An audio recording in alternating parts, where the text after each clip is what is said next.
is Dr. Veronica, and welcome to another time with me on Wellness for the Real World. This is really a real world episode. I have a young lady on who we're going to talk about body terrorism with her. You're saying, well, what is body terrorism? You're going to hear that in a second.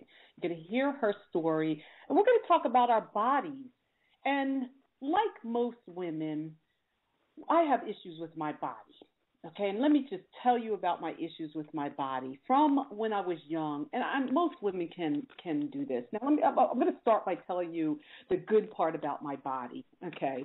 One time, I was in the locker room as a physician going to change my clothes or back or forth, either going in to do a surgery or coming out from a surgery. We have to wear scrubs in the locker room. You guys know what those ugly blue and green things look like.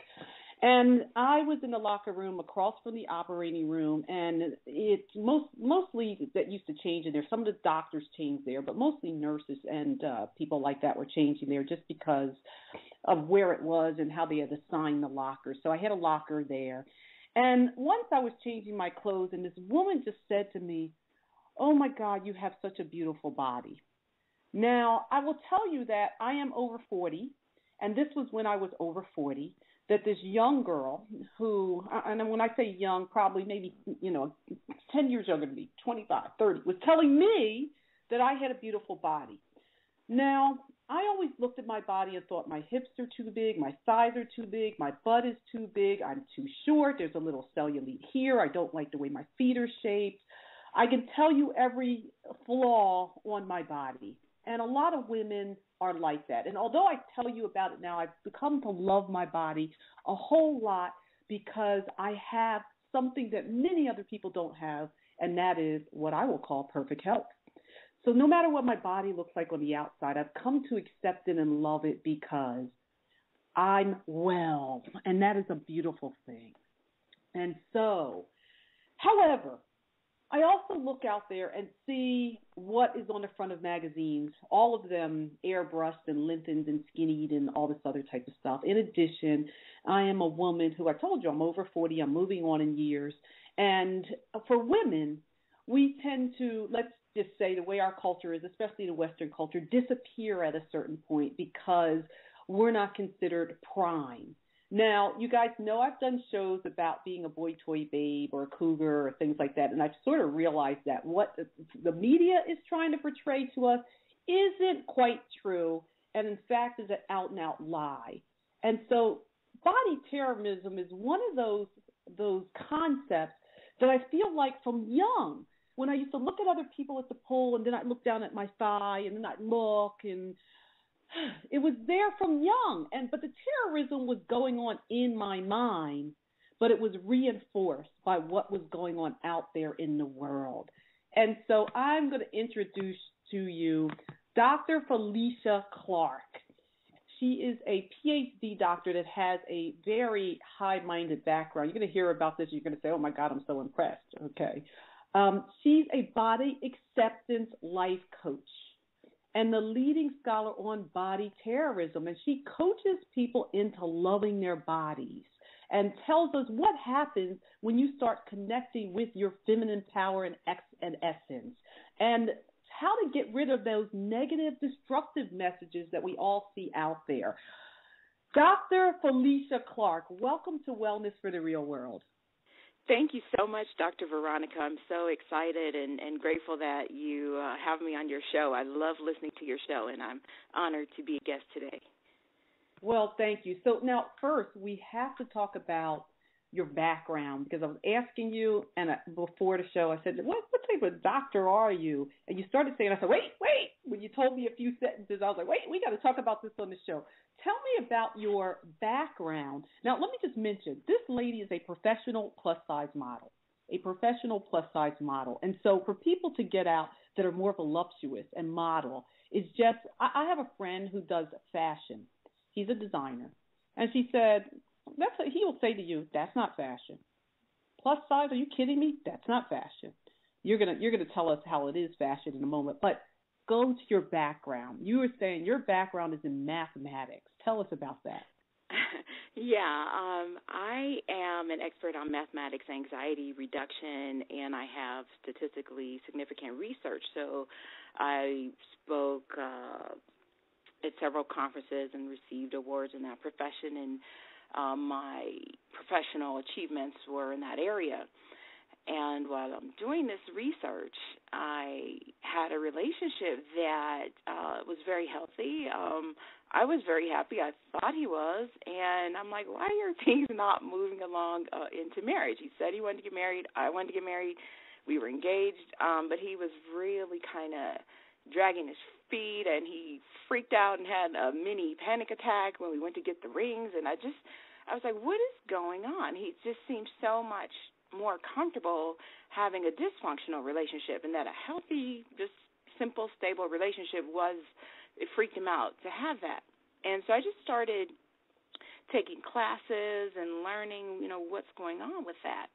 And that led me to the math and science of healthy relationships. And people think that you can't plan for certain things, and that's true. You don't know what life curves will be thrown at you. But there is a basic science to being happy, and certain action steps that lead more likely to a good outcome versus a bad outcome. And we've been trained in our society to do everything that leads to the bad outcome. So that's how I got interested in relationships. And for women specifically, this bad relationship with our bodies is very significant in what makes many relationships fail, because part of what men want in a woman is to enjoy and experience her body. And specifically when he has a wife, the whole physical relationship is an important component to the relationship. And if women think that their bodies are messed up or inadequate or flawed, then that part of the relationship will suffer. So let's just talk a little bit about that relationship that you thought was progressing to marriage and see what we can learn from that. I'm assuming from the way you're describing it, it did not progress to marriage. Why do you believe? But what he thought is that if I loved him, we could just stay boyfriend and girlfriend and move in together and get a house. And no, I wasn't interested in that. Some women are, and I'm not judging that. I understand it, but that was not okay with me. I told him I didn't really want to be boyfriend and girlfriend long term. I don't see him as a husband anymore if you're interested in being my boyfriend. And so anyway, bottom line, he just had some unresolved fears from a previous divorce, and your faith has to be greater than your fear if a marriage is going to work out. So, that was a while ago, and I wish him the best, and I hope he's happy. But that was a catalyst for me to start learning what's going on with people. People always say relationships have to be hard, and it's like you're making it hard. You're doing the things that make it hard on purpose. There may be hard times, but you don't have to manufacture them, So anyway, that's what got me interested in, having healthy relationships myself. And because I am a coach, I was able to help other people do the same. And marriage isn't necessarily a reflection of a happy relationship. In fact, I work with some women to get rid of that compulsion to marry just for the sake of marriage. I mean, you're going to be divorced if you're just getting married for the title.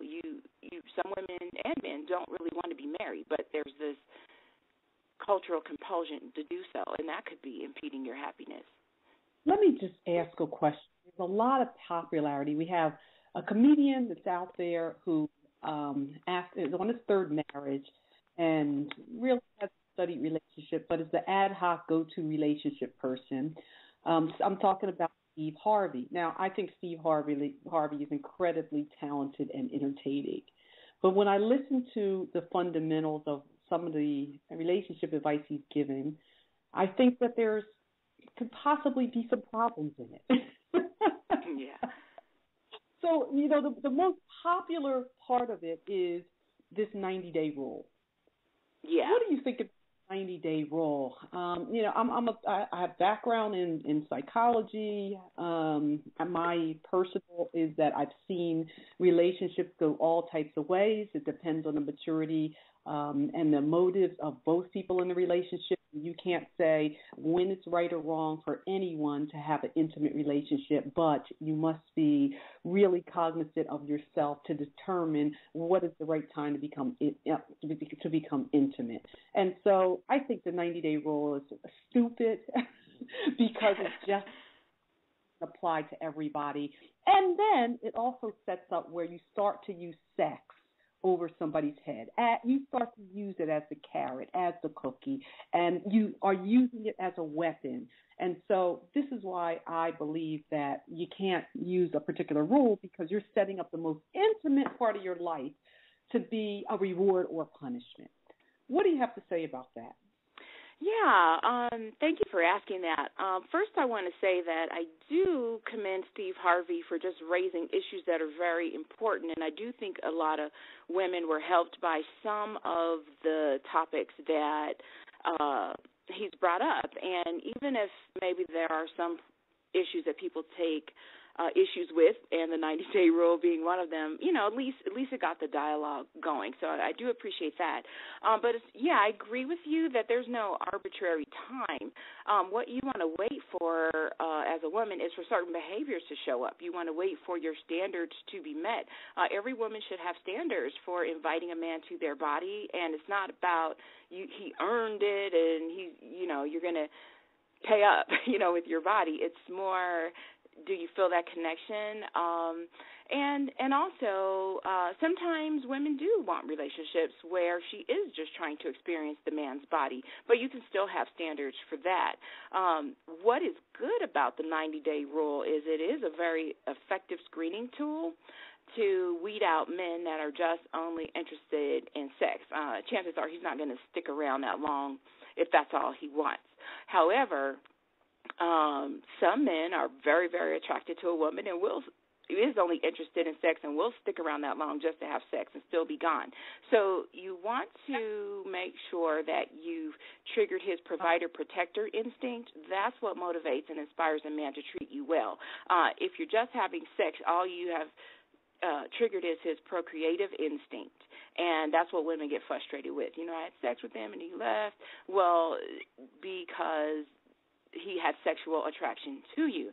So you just need to learn to distinguish between sexual attraction and the type of caring that a man exhibits when you have triggered his provider-protector instinct and also his procreative instinct. And so he may still want sex, but he also wants to share in your life and be there and basically be your man. So Steve Harvey's book actually does talk a little bit about that. Like, for example, he used an example that if a man approaches you and says something like, nice butt, or I'm paraphrasing, but if that's what he says to you and you say, oh, thank you, well, then he knows he'll have success coming at you from a sexual point of view. If you ignore it and only – I'm sorry, go ahead. Some women put out that vibe. They say, well, I always get guys that are after me for sex. It's because you put out that vibe. Because generally, you're an attractive woman. I'm sure you have guys that come on to you. I have guys that come on to me. But nice butt is never – now, I got a nice butt. But that is never how a man has approached me. He's never walked up to me and said, nice butt. Because my whole vibe says that you can't do that. So yeah. I believe a lot of times what women do is they put out that sexual vibe, and then they have sex with the man, and then they try to make good sex into a relationship when the guy's intent was never that. And you were luring him and putting out the vibe that that's how you were. And so then you wonder why, how come that sex didn't go into a relationship? Yeah. I teach classes called The Art of Feminine Presence, and what we teach women to do is be aware of their energetic body. What energy are you putting out, and is it the true energy of what you want to attract back to you?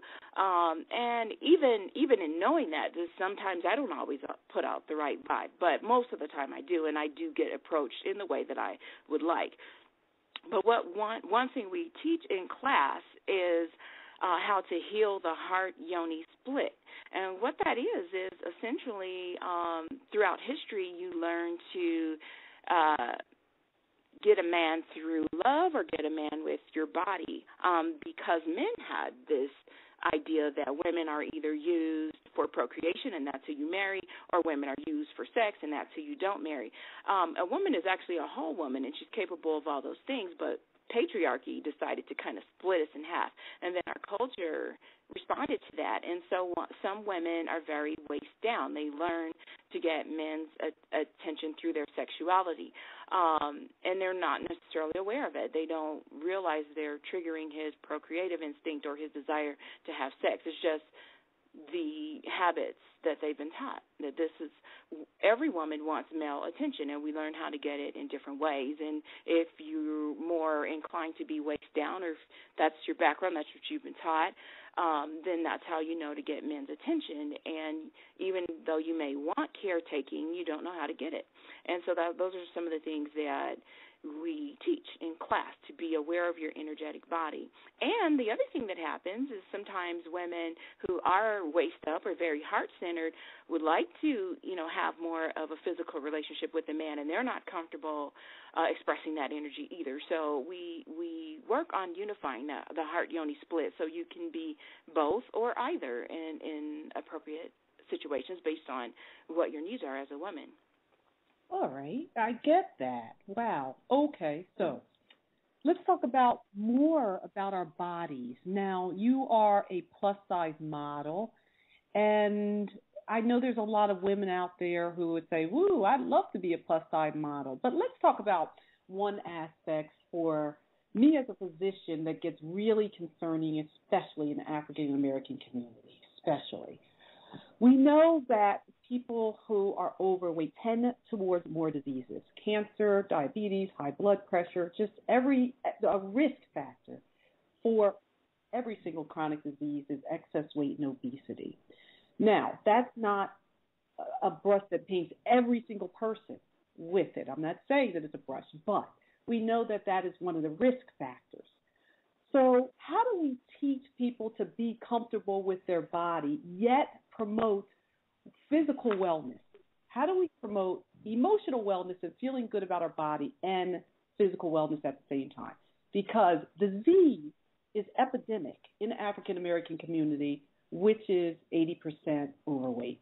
How do we put both of these? How do we reconcile this? That's one of the reasons why I'm so glad you invited me to your show, because you're someone that is serious about having health and balance. But what we get in the media actually is not. A obese person has risk factors, and so do anorexic people who are portrayed in the media as healthy, and they are not. And so we've really blurred the lines between health and obesity, really to sell diet products, not really to get people healthy. And so I agree with you that there are a lot of risk factors that show up in obesity, but that's because there's a correlation between obesity and sedentary behavior. But just because you're a large person does not mean you're sedentary. There's also correlations between eating bad food and some of the diseases. And you aren't necessarily thin just because you have a good diet. I sent you, my photos, and I mean, I'm a vegetarian, but I still am that size. So I take care of my body. I'm also 44 years old, and my body is toned, and I exercise. I do yoga. I walk. I do lots of things, but I've just never been skinny. And I come from a family where my baby sister is my same height and very skinny. She's always been thin. That's how it is. And I agree with you that there are certain risk factors, but you don't necessarily get rid of all of those risk factors automatically just by weighing less when certain, through dietary or surgical changes, when you haven't changed other things in your life and in your body. And so I do encourage exercise. I also encourage exercise that you love and exercise that enhances your feminine energy. Much of the exercise that we're sold is actually raising our testosterone levels as women, and we don't enjoy it, and rightfully so, because we should be in our feminine essence, not producing more testosterone. And so some fun exercises that are healthy and that women enjoy are rebounding. That's jumping on a mini trampoline, or you can jump on a big trampoline. That tends to be fun, and it's can really transform your health. Belly dance, it exercises your internal organs and also activates your feminine energy, and you get a workout doing it. So there are lots of exercises that are resonant with female energy, that are fun and exciting, that I think women would enjoy, and it would actually promote health. The other thing I want to say to what you're saying, or respond to your question about how do we blur, or how do we not blur the lines between making what could be unattractive pretty or attractive. So what I would also point out is that ever since we've been attacking bodies with this body terrorism, America is fatter. So the idea America's gained lots of weight since we went on this whole diet culture, cut calories, drink diet soda. All of these dietary products are chemicals, and our body doesn't know what to do with them. So it may drop pounds, but it's increasing our toxic load and creating other health problems, and that's why people tend to gain the weight back. I love it. Yes, just because you're thin does not mean you're healthy, and I have seen people have heart attacks and strokes and never believed that they were at risk or anything because they were taught that, well, you're thin, so therefore there's no problem. And yet they're very, very unhealthy. They have a lot of visceral fat. The visceral fat is the fat that's on the inside around the organs.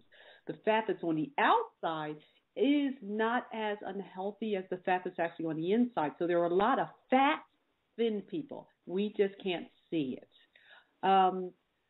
Talk a little bit about learning to feel good about yourself, although you're larger, and also standing next to, like you said, my baby sister was thin. And so she was probably considered, I don't know this in the family with definitiveness, but she was the cute, pretty one, and you were the one that just, oh, well, if she loses some weight, she'd be cute. But was it like that for you growing up?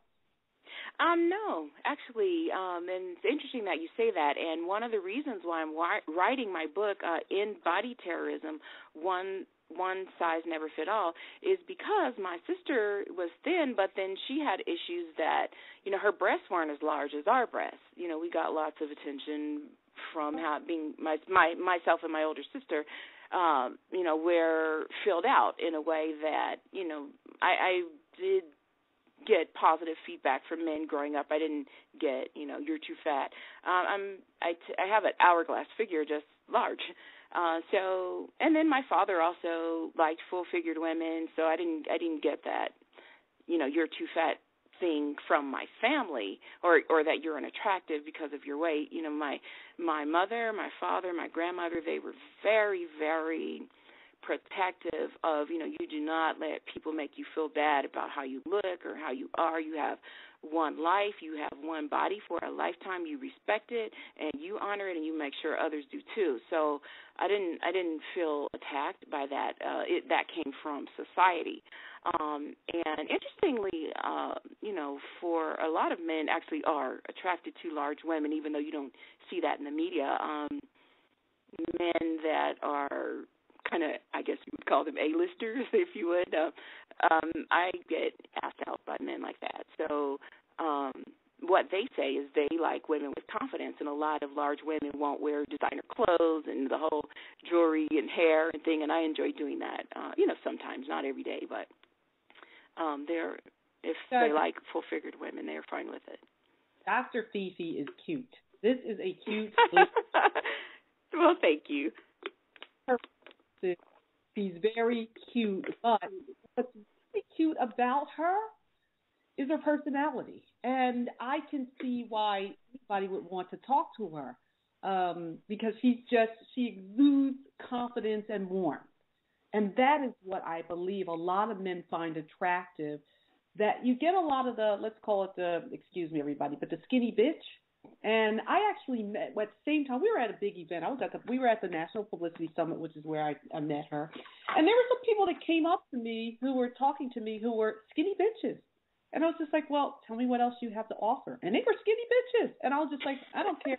I've never told how to have a flat belly. You're a skinny bitch. Okay. Dr. B, that. Okay. And it was like, I'm going to listen to her before any day. I'm going to listen to Skinny Bitch because Skinny Bitch doesn't have the right attitude.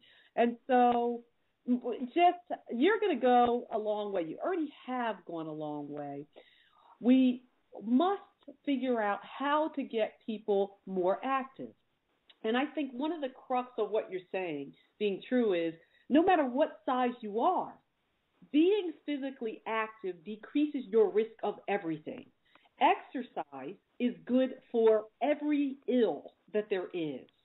And so what the challenge is, find the exercise that is right for you. Okay, so I like to go out and running and spinning and all that. Well, if you're a little bit larger, that might not be the best choice for you. But there are exercises that you can do. I for a while I was doing tango dancing, and that was a blast. There are all types of ways to move your body that you can enjoy. And even if you're not losing weight, if your weight is not going down, you will get more tone and you will release certain types of hormones and you will be healthier. Now, we all want to look in the mirror and look a certain way. However, God made us all different. That's just the way it is. So, Dr. Fifi, if you had, when you get people who are coming in, who are feeling just really bad about their body, where do you start? What is the first thing that you say or do to get them feeling better about themselves? Well, when women come into my coaching program, I give them, obviously, coaching sessions, but I give them homework. And homework number one is you are to stare into the mirror every day naked until you see a woman. And I've had women say they cry, they can't look at themselves, and I just see that as tragic. You have to stop seeing yourself as a sex object and know that you're an expression of divinity, and you always were. And as you said before, confidence is attractive. That is the number one attractive feature in a woman, and it comes from our womb energy, actually. So in my class, I teach how you activate your womb energy, and your womb energy is a life force, and life is attracted to life. Men want life from a woman, life in you, in your spirit, and your body can produce life in terms of a child. Men are drawn to that. Think of a pregnant woman, how people just go up and touch her. There are all these strangers, and it's just like they feel like they can touch her and ask her questions, and there's just this immediate connection because people are drawn to life. Well, our womb is a life force, and when we keep that womb force active, our life force is attractive, and so every woman is attractive. Every woman has that.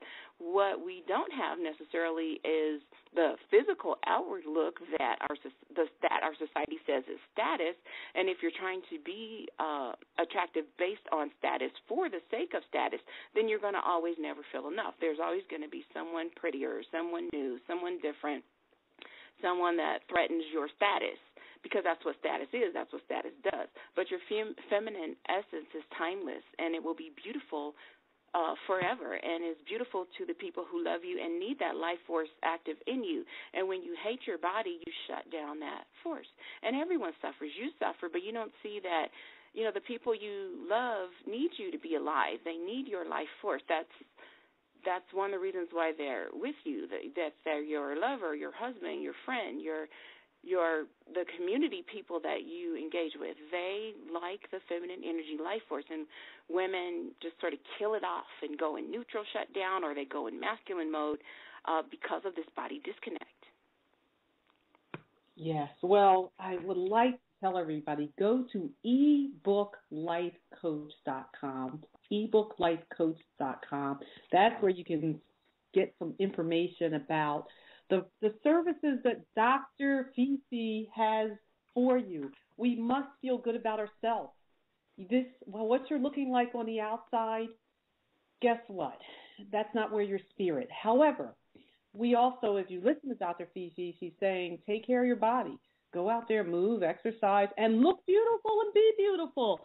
Beauty starts from within, and so you must do everything you can be to be healthy. And just because you're a little bit bigger than that skinny little person size 00 that you see up there on the magazines, and let me just tell you, they're even airbrushed smaller than they really are too, doesn't mean that you are not a beautiful divine being. So start treating yourself like a beautiful divine being. When I talk on shows, I like to tell women, be careful of everything you put in your body, and that includes men. And so more women need to. Dr. Fifi will help you feel good about yourself so that your energy gets to the point where what you're attracting are going to be the mates that you won't mind being on the inside, because they're going to be wonderful beings too. You have to be wonderful to attract wonderful, and that means from the inside. So Dr. Fifi Clark, parting words for the audience. Well, I really, really encourage us as a society to stop accepting this body terrorism. You mentioned earlier that, it's self-inflicted, it's from society, and that this sort of idealized, commoditized image of beauty is just elusive to everyone. So 80% of women surveyed said that they have a problem with their body, and most of the women, there's nothing wrong with them, but they psychologically they think that there is, and so that's what body terrorism is. Terrorism is an attack on the psychology in order to inspire anxiety, and then someone else can take advantage of that anxiety. And, of course, anxiety and fear are correlates. And so if you fear that you're inadequate, you fear that there's something wrong with your body, you fear that your body is not good enough, then you tend to drop your standards as a woman and you accept what is unacceptable. And so I would just start with making the radical choice to like your body as it is. So in my work, I say there are two choices. You can like your body or you can learn to like your body. Hating your body is not an option. Beautiful. Dr. Fifi Clark, ebooklifecoach.com. Thank you for being on Wellness for the Real World. And thank you so much for having me.